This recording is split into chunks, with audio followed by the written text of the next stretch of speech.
Tara, ipakita ko lang sa inyo anong latest development na aking natitirang hand feed, no? Ito, ayan. So, ito yung ating Sun Conures. So, dalawa sila. So, oops. Teka lang po. Yung sa mga panahon, no? Umuulan-ulan na naman. Ayan, no? Umuulan-ulan na naman. Okay. Ito siya. Mayroon siyang kasamang ano eh. Pakita ko lang, ha? May hand feed tayo dito na yan, pineapple GCC. Pero ito yung ating dalawang ano. Yan.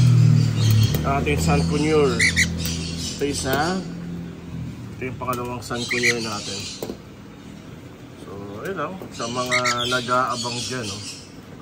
Sa mga nag-aabang. So, bata pa sila. Pero may nalagyan ko na lang ano, ng leg band. This is the first Sun Conure natin, no? Hand feed. Kita-kita nyo naman.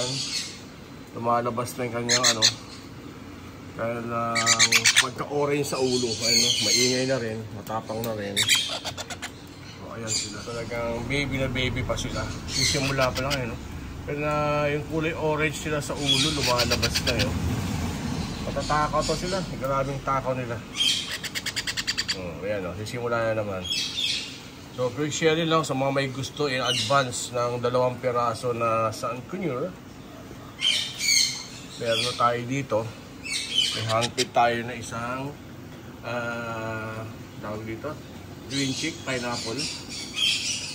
Okay. And then meron pa tayo yung tatlo natin available na pineapple torque and green torque.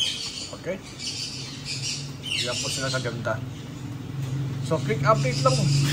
Quick update lang po ito. Ano nasabi ninyo?